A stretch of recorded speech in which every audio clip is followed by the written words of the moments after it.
Fala, meu povo! Então, vamos dar sequência aqui no nosso estudo, falando agora um pouquinho de controle de constitucionalidade das leis, das normas em geral, tá certo? Então, pessoal, esse é um assunto que você já tem uma base lá de Direito Constitucional 1 e é um assunto que a gente trabalha aqui em Constitucional 3 e ele vai se fechar em processo constitucional. Constitucional 1 é necessário que a gente fale alguma coisa, né, brevemente, de controle de constitucionalidade, porque a gente fala, afinal de contas, da Constituição no topo do ordenamento, a Constituição rígida, essa coisa toda. Aqui a gente trabalha as questões materiais do controle de constitucionalidade, então a gente vai falar um pouquinho da história do controle de constitucionalidade, como é que ele funciona, o controle difuso, o controle concentrado, essa coisa toda, mas sem atentar tanto, sem se preocupar tanto com as questões processuais, tá certo? As questões processuais vocês vão trabalhar lá em processo constitucional, que é uma disciplina que vocês vão ver mais na frente. Salvo engano, no 8º período, tá bom? Então é mais ou menos o seguinte, vamos pensar aqui um assunto de direito civil, tá certo? Alimentos, a gente vai aprender alimentos em direito civil, mas a gente só vai trabalhar a ação de alimentos, os detalhes, como é que faz a petição inicial, enfim, as minúcias da ação de alimentos, né, nas disciplinas de processo e, sobretudo, nos estágios. Controle de constitucionalidade é mais ou menos a mesma coisa. A gente vê uma basezinha de direito constitucional, né, uma basezinha de controle lá em direito constitucional 1, aqui a gente trata das questões materiais e as questões formais processuais lá mais na frente em processo constitucional, tá bom? É bom que a gente nunca esquece isso, né? A gente está sempre relembrando, a gente está sempre com isso em mente. Esse que é um dos assuntos mais importantes da contemporaneidade, né? Com a densificação constitucional, tudo é constitucional e a gente tem que prestar muita atenção a isso. Tá bom, tá certo. Então, o que é o controle de constitucionalidade? Vamos começar com o conceito, né? Uma noção de controle de constitucionalidade. É a verificação da compatibilidade ou da incompatibilidade das normas infraconstitucionais com a Constituição. Então, a gente tem uma Constituição no topo do ordenamento, tá certo? E nós temos diversas normas abaixo. Essas normas são compatíveis ou incompatíveis com a Constituição. É isso que a gente vai verificar no controle de constitucionalidade. Tá bom? Certo. Para a gente falar de controle de constitucionalidade, é necessário que a gente veja alguns pressupostos, que a gente trabalhe algumas noções preliminares, que a gente relembre alguma coisa que a gente já estudou lá em Direito Constitucional 1 e talvez até em Direito Constitucional 2. Começando por Constituição. O que é Constituição? Pessoal, a Declaração de Direitos do Homem e do Cidadão de 1789 na França, no seu artigo 16º, ela vai trazer que a sociedade em que não esteja assegurada a garantia dos direitos, nem estabelecida a separação dos poderes, não tem Constituição. Então, uma Constituição teria que ter pelo menos esses dois fatores, né? Esses dois elementos, a separação dos poderes e a Declaração de Direitos, né, que assegure um rol de direitos fundamentais. Seria essa a essência da Constituição, ou pelo menos era isso que se pensava na França lá no século XVIII, tá bom?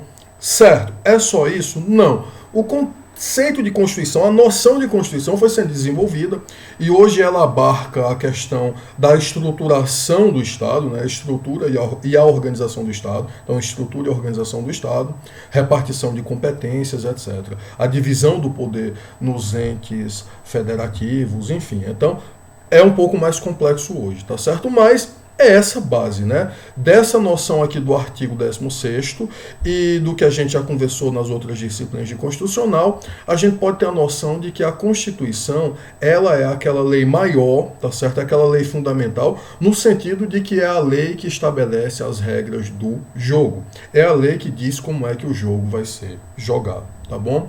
Ainda nessa perspectiva dos pressupostos, sempre é válido lembrar que o controle de constitucionalidade só faz sentido naquelas constituições que sejam rígidas ou que pelo menos tenham uma parte rígida, né? Tem um pedaço dela que seja rígido.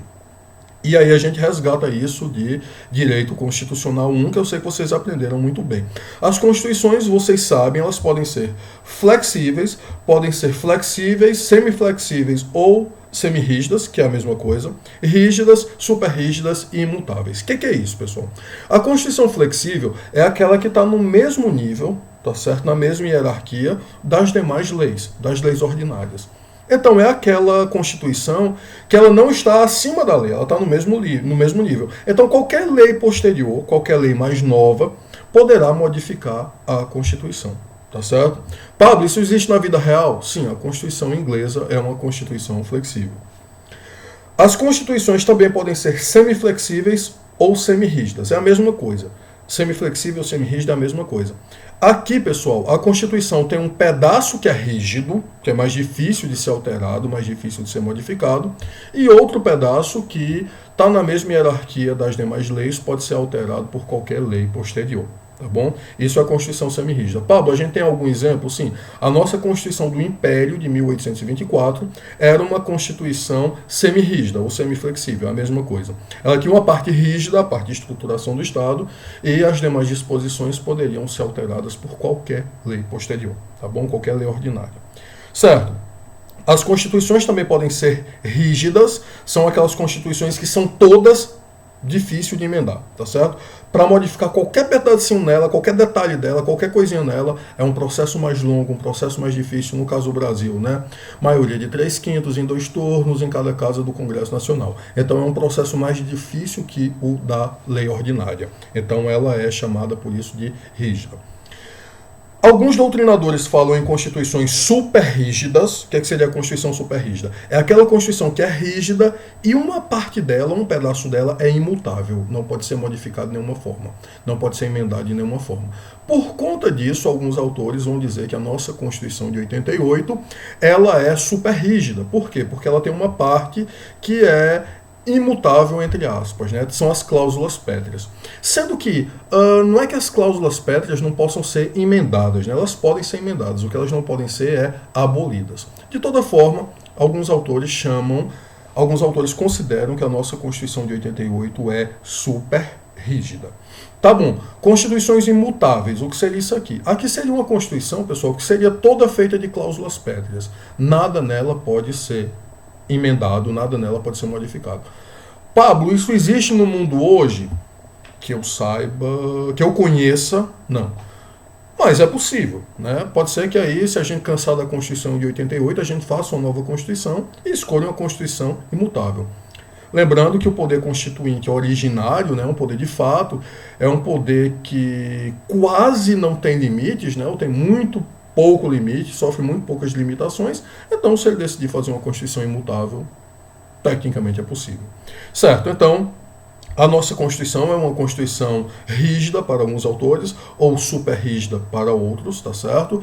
E por conta disso faz sentido a gente ter um controle de constitucionalidade, porque nós temos uma parte da Constituição dotada de rigidez. Tá certo, dando sequência. Inconstitucionalidade. Pessoal, a inconstitucionalidade ela pode ser por ação ou positiva, ou pode ser por omissão, também chamada de negativa. O que é a inconstitucionalidade por ação? Na inconstitucionalidade por ação, na inconstitucionalidade positiva, a gente faz alguma coisa que é inconstitucional. Então tem, sei lá, uma lei que é contrária à Constituição. Vamos imaginar aqui, tá certo? Ainda puxando um ganchinho aí de alguma coisa que a gente já debateu no passado, para a gente relembrar, para a gente manter isso vivo na memória. Imagina que exista uma lei, chamada talvez Lei do Abate, que estabelece, pelo menos em tese, a pena de morte em tempos de paz. A gente sabe que a nossa Constituição só possibilita a existência de pena de morte em caso de guerra declarada, estado de sítio, né, por guerra declarada. E essa lei, teoricamente, ela estabelece a pena de morte em tempos de paz. E aí, ela é constitucional ou é inconstitucional? Então, isso é inconstitucionalidade por ação. A gente fez uma coisa, a gente realizou uma coisa, criou uma lei, por exemplo, que contraria a Constituição, que afronta a Constituição. Sei lá, a Constituição diz que não, a lei diz que sim. Então, ela é incompatível com a Constituição. Tá bom. E a inconstitucionalidade por omissão ou negativa? Essa aqui é a coisa mais sutil. Aqui, pessoal, na inconstitucionalidade por omissão, a Constituição manda fazer e a gente não faz, tá certo? Então é algo que a Constituição quer que seja feito e a gente se omite.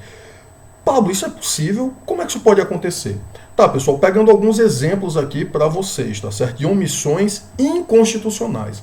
O ato das disposições constitucionais transitórias, o ADCT, ele estabelece no artigo 48 que o Congresso Nacional, em 120 dias da promulgação da Constituição, elaborará um Código de Defesa do Consumidor, tá certo?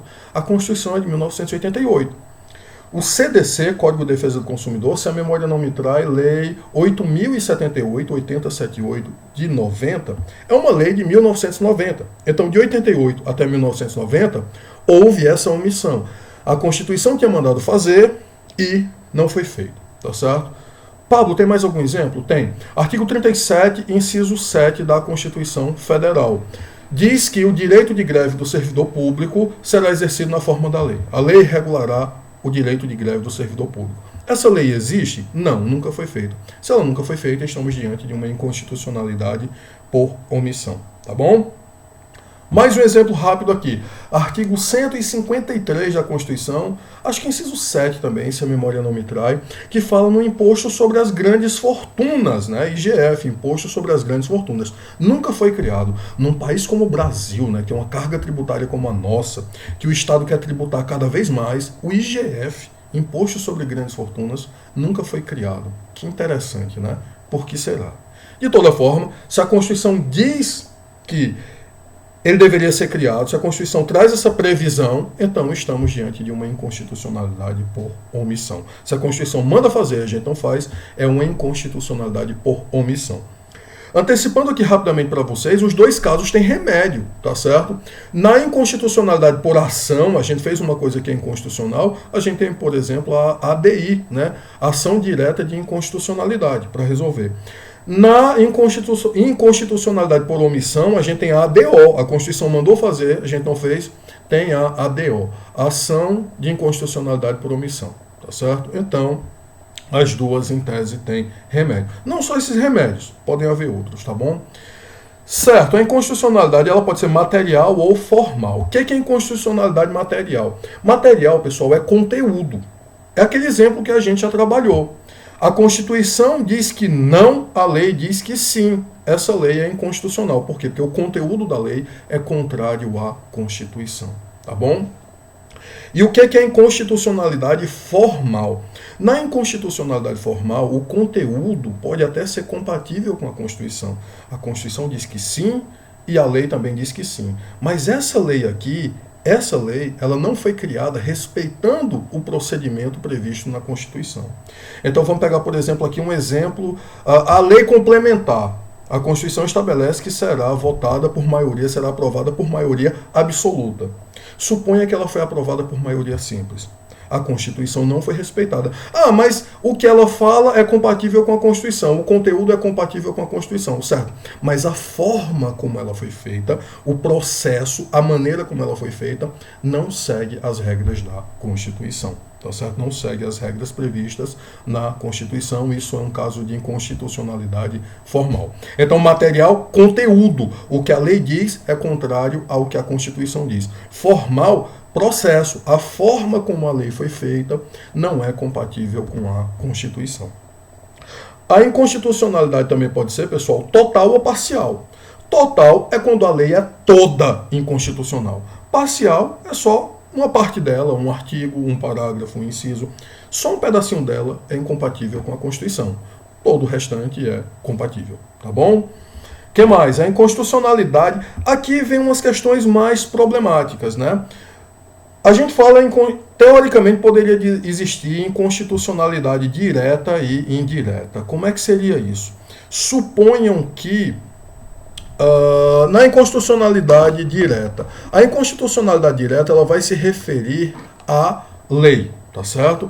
Então nós temos a Constituição aqui em cima e temos a lei aqui embaixo. E a lei é inconstitucional. Essa lei aqui é incompatível com a Constituição. Isso é a inconstitucionalidade direta. Ela é pacífica, ela é perfeitamente cabível aqui no Brasil. Aí não tem discussão nenhuma. Na inconstitucionalidade indireta, nós temos um decreto, um ato administrativo. O que acontece? Nós temos a Constituição. Abaixo da Constituição nós temos a lei, tá certo? Isso aqui é a lei. E abaixo da lei, aqui embaixo, nós temos o decreto. O fundamento do decreto é a lei, tá certo? Mas esse decreto poderia afrontar a Constituição, que está aqui acima da lei. Então nós temos, né, Constituição, lei, decreto aqui embaixo. É possível que esse decreto aqui seja incompatível diretamente com a Constituição? Pessoal, a doutrina majoritária vai entender que não. Como o fundamento da lei é a Constituição e o fundamento do decreto é a lei, então esse decreto aqui, né, se o fundamento dele, se ele não é compatível com o que está em cima, na verdade ele é ilegal, ele não é inconstitucional. Tem aquela questão do decreto autônomo, né, que a gente vai estudar em direito administrativo, né, extinção de cargo público vago, etc. Mas isso aí é um caso à parte, né? Regra geral, a doutrina entende que a inconstitucionalidade indireta, no sentido de que o decreto ser incompatível com a Constituição, ela não existe. A gente diria que esse decreto é ilegal, tá bom? Mas, enfim, isso é só para a gente saber, isso é só a título de curiosidade, e em tese pode acontecer no caso do decreto autônomo.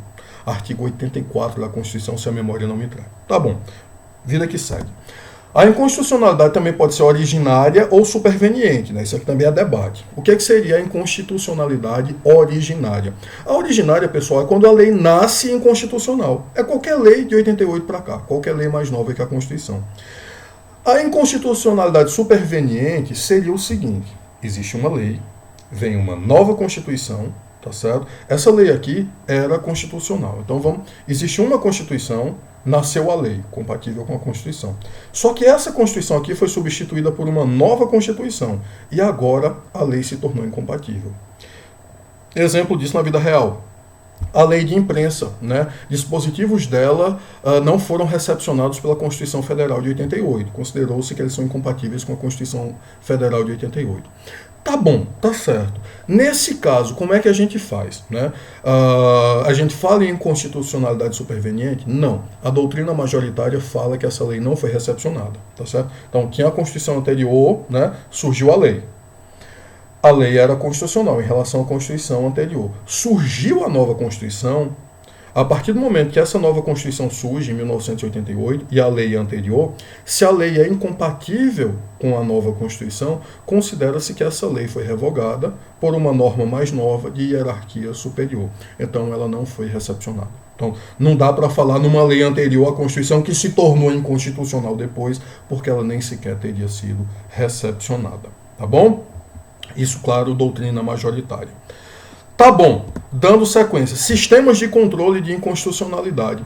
O controle de constitucionalidade pode ser judicial, quando ele é feito pelo judiciário, lógico, tudo certo, tranquilo, e ele pode ser político, quando ele é realizado por qualquer órgão que está fora da estrutura do judiciário.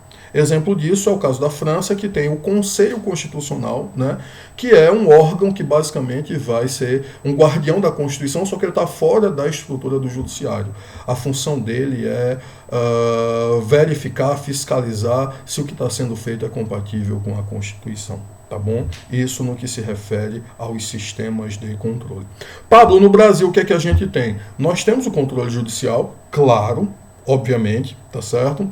E tem algum debatezinho se nós temos o controle político. Por quê? Porque o legislativo também exerce o controle de constitucionalidade, o executivo também, né? Sobretudo o controle preventivo. Então, cabe uma discussãozinha nesse sentido, a gente vai voltar a isso no futuro, tá certo? Com relação ao momento, o controle de constitucionalidade pode ser repressivo, né? Se ele incide sobre a lei foi aprovada, é inconstitucional, e aí, poxa, o que é que a gente vai fazer, né? Tem que ter o controle repressivo para retirar essa lei que está afrontando a Constituição. E o controle pode ser também preventivo, é quando ele incide sobre o projeto de lei, a que ele vai tentar evitar que leis inconstitucionais sejam produzidas. Tá bom? Então o preventivo é para evitar que a lei inconstitucional nasça. Se ainda assim ela nasceu, aí a gente recorre ao controle repressivo. Tá certo? Bem, pessoal, essa é a nossa introdução aqui ao controle de constitucionalidade, resgatando algumas noções, resgatando alguns conceitozinhos interessantes lá de Constitucional 1. Muito obrigado por terem assistido até aqui. Espero sinceramente que estejam gostando e bora estudar direito constitucional. Beijo no coração de todos.